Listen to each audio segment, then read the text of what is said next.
this is I think something that's becoming really, really evident right now as supply chains are starting to falter, and food is getting really expensive in certain parts, or shelves are empty in other parts because the supply chains are very global and they're optimized uh, for that cost-effective mass production, but they're also brittle.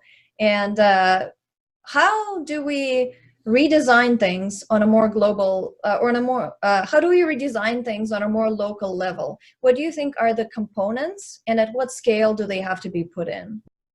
Well, I'd like to think that over the course of the last 4.5 years or so, with the popularity of ReGen Villages, especially in the media, that we've helped to inspire a number of developers to think differently. Particularly, you see in the U.S. now a nice movement towards what are called agrihoods. So you see these ideas of combined residential living with some adjacency or access to an organic farm, and it's not necessarily the full integration, of course, that we talk about with ReGen Villages, but at least it's a start. So that's how we can begin to make that kind of relationship with nature, and I really believe that the world has woken up because of COVID on this realization that the globalized food network for getting nutrition is incredibly brittle, and especially now where governments are basically saying, we're a little nervous about sharing, our food supply with the rest of the world. We really want to keep that kind of here to feed our own people, to maintain civilization security. And when they do that, of course, it creates ripple effects across the whole established globalized distribution framework, where then everybody starts to get nervous and anxious. And then all of a sudden you start to see these things you thought you would never see in this grand world that we've built, which are called empty shelves and hoarding. And so, at least by us here in Silicon Valley, next to Stanford University, I'm starting to see almost on every front lawn and backyards the farm gardens going up, the victory gardens. People are building chicken coops. They're looking at all different kinds of ways to grow different things and be in a little bit of a network with their neighbors, of growing different things to share with each other.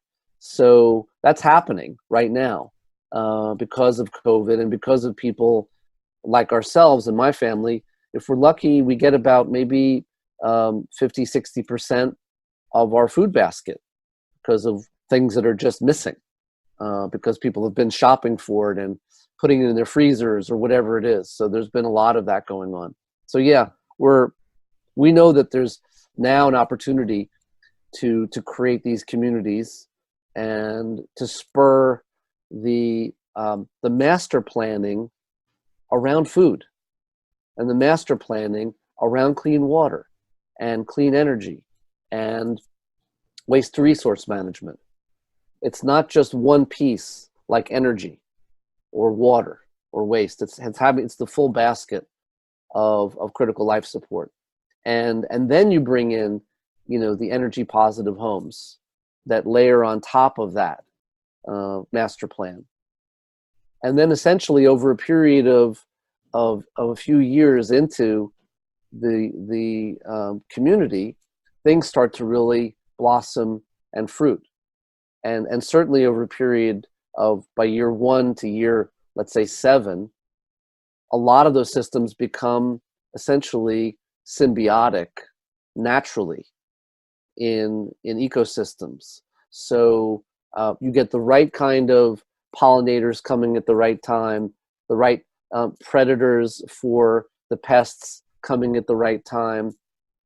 All of that is because you're broadcasting these natural signals out into the world. So that can only happen if you're really focusing on the full gestalt ecosystem. So that's kind of I think the tipping point that will happen for these communities. This feels like when the first smartphone came out and people, I was one of the first ones to pre-order it into Canada before they were even selling it there. And I received it and I had this feeling of like, this is the future. Everyone's going to be using this in a few years. And I'm getting that same feeling with this. Like, this is going to be the way to live for everyone. And it may not be for everyone. Yeah. But not a forcing thing. It's going to be a thing like you can choose to live in cities and right. do it the way you've always done. But this is like the kind of new smartphone or Tesla or something like that. Like, you're going to want to be in this kind of environment. Absolutely. Yeah, there's no doubt about it that look, people thought I was certifiable 6 years ago, including esteemed colleagues at Stanford and Singularity and other places, where they just said, "Gosh, you must be inept because you can't even see the trend from 1950 to today of hundreds of millions of people or billions of people moving to cities. Like, what's wrong with you that you think somehow or another that you're going to, reverse that trend?" And I said, it's not me that's going to reverse the trend. It's going to be some things that happen that's going to reverse that trend. And we need to be prepared for when cities want to start to vent or empty some portion of their populations.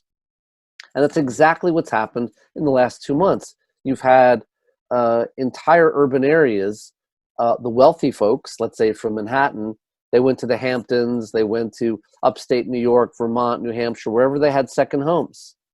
And because they could, or they got on their private jet and they went someplace else where they had a private home or a bunker, who knows what they have. And then, in addition to that, you had a lot of young people who just kind of said, okay, let's just go find someplace to go.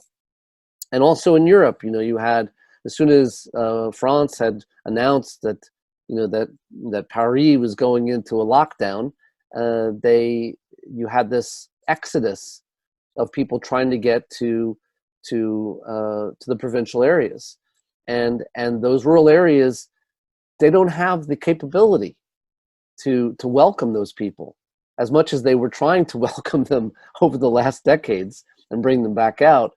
They don't have the ability to really house them and feed them and provide medical care. So this has been a really eye-opening experience the last 2 months.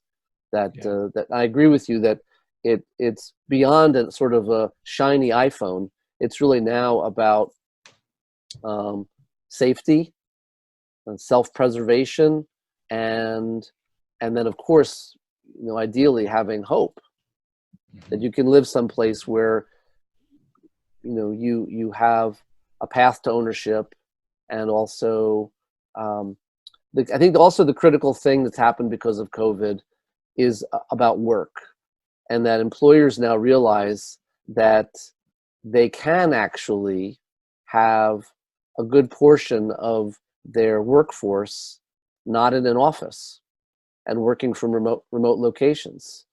And that's going to be some huge epiphanies coming very soon about commercial space in these big cities. And so, to be honest, I think the retrofits we're going to see for these office buildings are that they're going to become probably some kind of more residential, co-living, co-working spaces. I love that. Because I hope you're right. They're going to have to figure out a way to do something with those structures. The brand new Future Thinkers members portal is now live. Develop your sovereignty and self-knowledge with our in-depth courses, get access to our weekly sense-making calls, join the Q&As with past podcast guests, and much more. Become a Future Thinkers member today at futurethinkers.org/members. Enter the Future Thinkers giveaway and win our brand new community membership, including in-depth courses, private calls, and more, as well as a supply of Qualia, a complete cognitive upgrade for your brain. To enter the contest, simply go to futurethinkers.org/giveaway and sign up for our mailing list to instantly get our 50-page guide on how to adapt to the future. There are many ways to increase your chances of winning. Enter the competition today.